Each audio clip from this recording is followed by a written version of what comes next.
Esther, chapter 7, NIV. The king and Haman came to feast with Esther the queen. Once again, on the second day, while drinking wine, the king asked Esther, "Queen Esther, whatever you ask will be given to you. Whatever you seek, even to half the kingdom, will be done." Queen Esther answered, "If I have found favor in your eyes, your majesty, and if the king is pleased, spare my life. This is my request. And spare my people. This is my desire.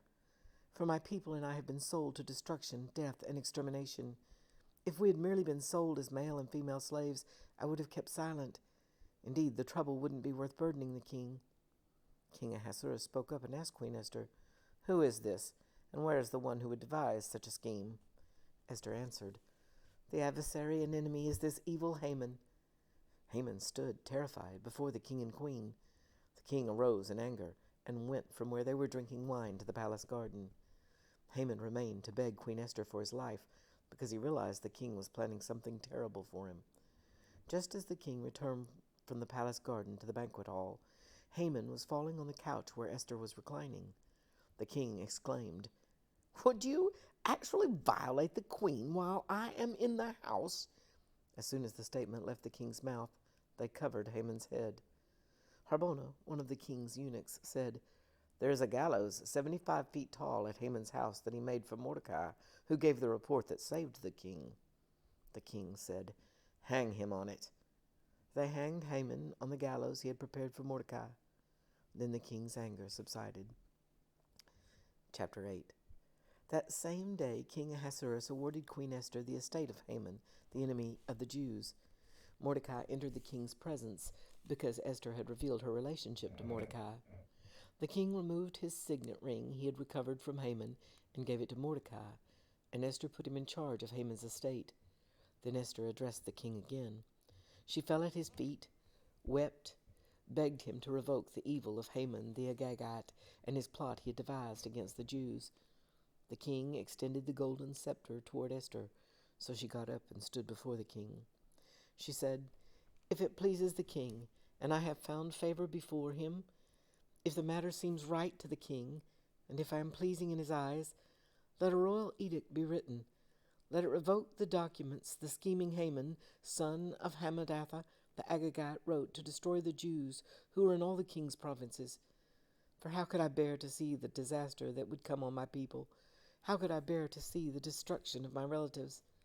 King Ahasuerus said to Esther the queen and to Mordecai the Jew, "Look, I have given Haman's estate to Esther, and he was hanged on the gallows because he attacked the Jews. Write in the king's name whatever pleases you concerning the Jews, and seal it with a royal signet ring." A document written in the king's name and sealed with a royal signet ring cannot be revoked. On the 23rd day of the 3rd month, that is the month Sivan, the royal scribes were summoned. Everything was written exactly as Mordecai commanded for the Jews, to the satraps, the governors, the officials of the 127 provinces from India to Cush. The edict was written for each province in its own script, for each ethnic group in its own language, and to the Jews in their own script and language. Mordecai wrote in King Ahasuerus' name and sealed the edicts with a royal signet ring. He sent the documents by mounted couriers who rode fast horses bred in the royal stables.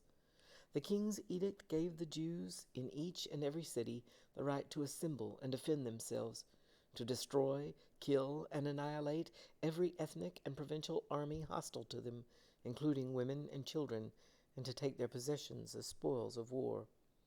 This would take place on a single day throughout all the provinces of King Ahasuerus, on the 13th day of the 12th month, the month Adar.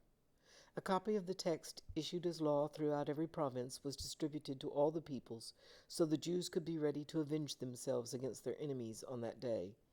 The couriers rode out in haste on their royal horses at the king's urgent command. The law was also issued in the fortress of Susa. Mordecai went from the king's presence, clothed in royal purple and white, with a great gold crown and a purple robe of fine linen. The city of Susa shouted and rejoiced, and the Jews celebrated with gladness, joy, and honor. In every province and every city, wherever the king's command and his law reached, Joy and rejoicing took place among the Jews. There was a celebration and a holiday, and many of the ethnic groups of the land professed themselves to be Jews because fear of the Jews had overcome them.